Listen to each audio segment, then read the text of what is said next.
Hey, namaste, it's Keith. Well, so I'm in the same place that I was earlier this morning, although videos will probably be uploaded at different times. My uploads are limited to the availability of good Wi-Fi, which I'm in Phuket, it's shit. So I'm still in Kamala Beach, same place I was this morning, except it's high tide, sunset. Beautiful place. We have a lot of good stuff in USA. For one thing, all this trash gets cleaned up every day that the ocean pushes up, that's ours, that somehow winds up in the ocean. So I didn't wind up saying what I really wanted to say. I said good stuff. So this is actually the video that's addicted to food, addicted to people, addicted to situations, addicted to validation. I don't know what I'm going to call it, but it's something like that. And all of that stuff no more. Because you see, because I have HIV, I've had full-blown AIDS a number of times, which is really, full-blown AIDS is when your CD4 count drops below 200 and you have some viral infection. So there's been times where it seems like I'm succeeding, and other times where I've done it, and then I get myself into a situation that's my own, my emotional state of being, my deep need for spirituality, of where I fail. And I just start falling backwards, and it's kind of a slippery slope. And I see that as a reflection of just, I really want to be extreme. I got into this raw food diet when I was 22, 1985, and it's always been my preferred diet. It's not been some weird fad or some kind of extreme thing. It's what I've always been attracted to. And what gets in the way is the same, less of it now, but back in the day, I was with somebody when I got into that. Had been with them for only a couple of months. I was already a health food freak. I became vegan and raw at the same time. I won't give a lot of timeline here, but the thing is in 2014, I was on a really extreme, old school raw food diet. And for the most part, all the trash. For the most part, leaving my shoes here, walk out in the water a little bit. For the most part, honestly, I've been a loner, not lonely, alone, since more or less about, really started in, 2010. I have one good close musical friend who has a bit of addictions to sense gratification, but he gives me the most respect of all my musical friends and calls some of the things that I do biblical and stuff like that. Not too much storytelling, I'm just telling you what I'm doing. So, I don't get a chance to hook up with many amazing musical people. Music is everything about me. It's the first thing about me. It's how I discovered vegetarianism, of being a music freak. When I was 12, 13 in 1975, 76. I loved all these progressive rock bands, namely Yes. And they were all vegetarian, and that's what all the music press has always said, and I was so attracted to that. It's just something deep inside me. And I was a loner back then, and I was really happy about it too. Loved it. I just lived my life and did what I want. And I've not had a lot of connections with musical people. A few people here and there, and they've been people that are kind of addicted to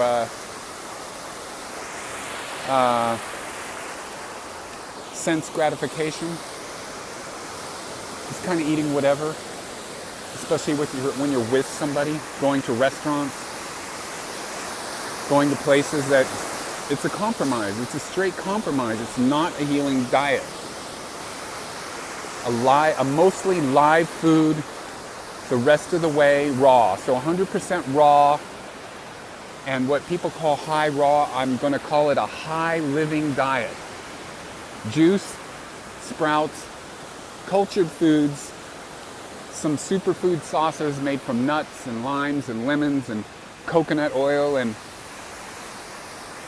I've been in Thailand for a month, and I'll tell you, I've really discovered the power of the raw food diet, because I don't think I eat that much. Some people say I eat a lot, but those are the people that eat 3 times a day, and I eat once a day for the most part. Juice in the morning. This is at home, this is not here.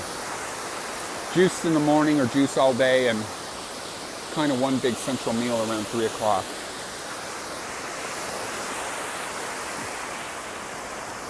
And so I met up with a musical friend, a new musical friend, who had almost as big a vocabulary as me, with music that he was aware of and stuff like that, from kind of 1980 onward, or 79, starting with post-punk. Not really the background that I have in early German electronic music, or progressive rock, which is, progressive rock's a big influence on me, but it's only really 3 bands. Pink Floyd, Genesis, and Yes. Yes, number 1 position if you need to know. And so it was good to share that.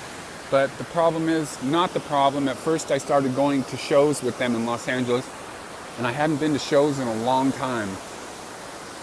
I think the most amazing one was one I went to at someplace in Glendale. I don't remember what it was. It was Alessandro Cortini from Nine Inch Nails doing a solo project that was drones, and another guy called Neil Rome from Italy that was doing a complete drone project, and it was just uplifting.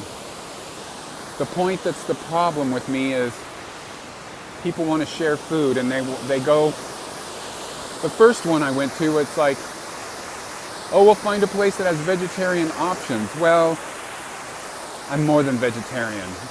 Well, vegan, you know what I mean. Well, I'm more than vegan. And on it goes. So the first one I went to, I didn't eat. I made the excuse I was on a fast. I don't know. The second one I went to, I think I had some rice or something. And the problem with that is like, oh, moderation is, a little bit of moderation is good. And it's actually, my opinion is it's not. Moderation is for pussies. Moderation is for weaklings. You know what I mean?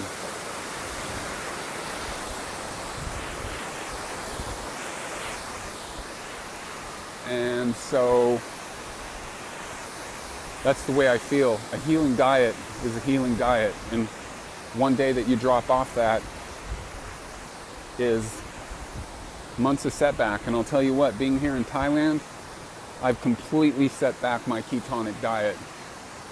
I don't think it's very easy to have an extreme healing diet in a place like Thailand. If I come by myself, maybe. Really hard to find good stuff here. I haven't been able to find any good fats. I had a bottle of coconut oil you saw in the one video. I'm feeling really depleted and weak. I forgot my PIN number to get into my online ATM banking thing. And I'm gonna sit down here, trying to dodge the trash and stay away from this woman here who's doing something with her dog. So, yeah, the fat is so important. I mean, just getting good fats, coconut oil, olive oil. I don't want to go off topic of talking about fats and stuff, but this is really a shit diet that I'm having. It's vegan. I mean, mostly vegan. I'm really pushing it when I can. It may or may not be 100%, because Thais just really don't believe in that. Even when you say, Jay, no meat, still usually get fish sauce unless you got some spiritual people, and there's a lot of spiritual people here, way more than anywhere I've been, which is not very many places, but a lot of people here are into the culinary thing. They want food to taste good. So the fish sauce is the salt. They don't do soy sauce and they don't do salt here. And fish sauce is that sort of salty flavor. It brings a lot of flavor depth into whatever is going on. Right? Where did my flip-flops go? I hope the water didn't take them away. Oh, there they are.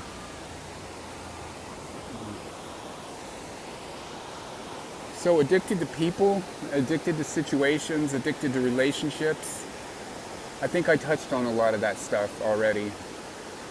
You know, the thing with me is I came here with a non-vegan because Jason respects me and he knows me more than anybody. And I've gotten into some situations with vegans where my high-profile diet goes by the wayside.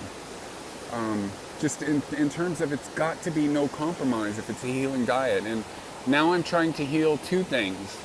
I'm trying to heal HIV, get it out of my body, and never have problems with it.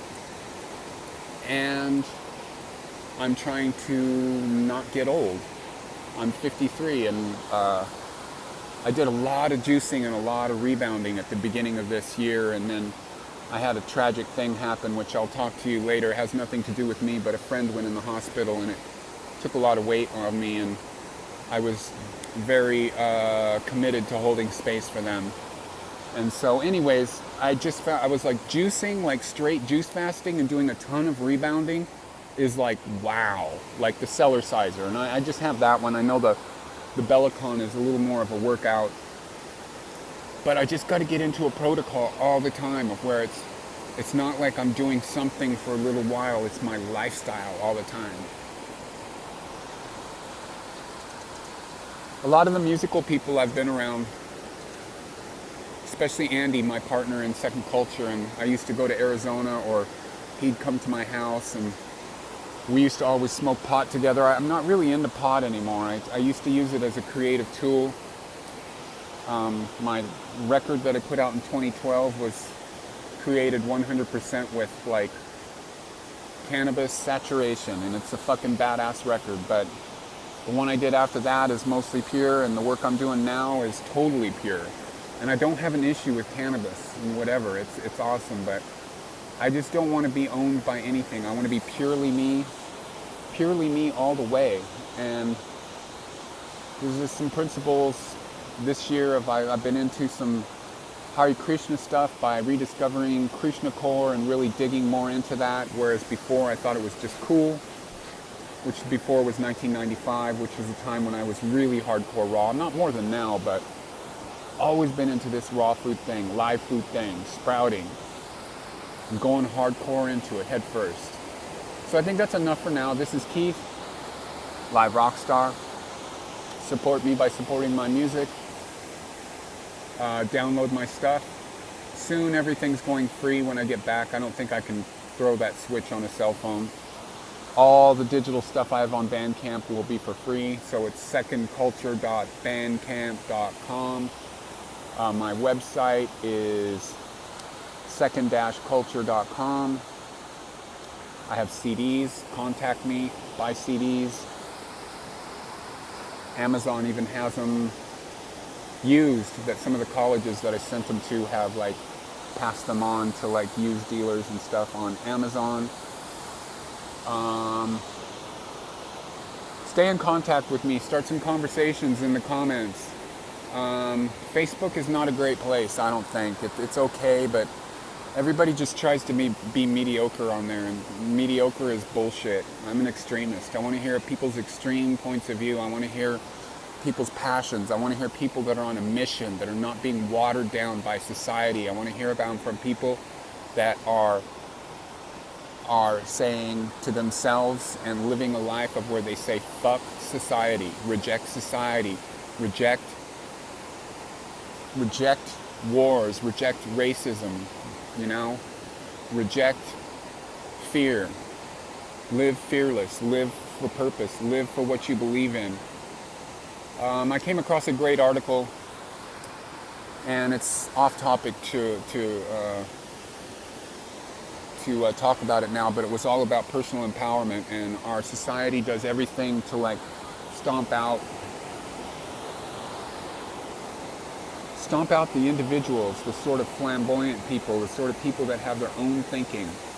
And you can get into some of that with David Icke and lots of sources. My favorite is kind of Genesis P-Orridge, Psychic TV, Temple of Psychic Youth, which the music's not the best, but the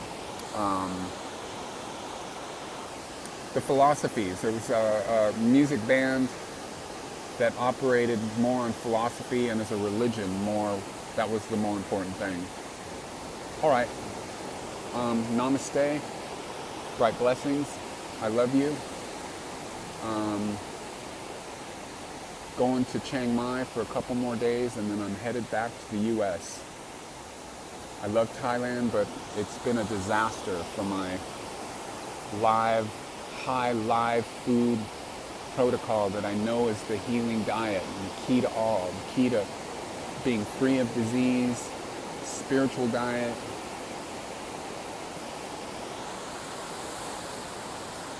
And a diet that's affordable and is high-powered, and it fights the decay of the human body, of aging, better than anything, I believe. All right, I'm out.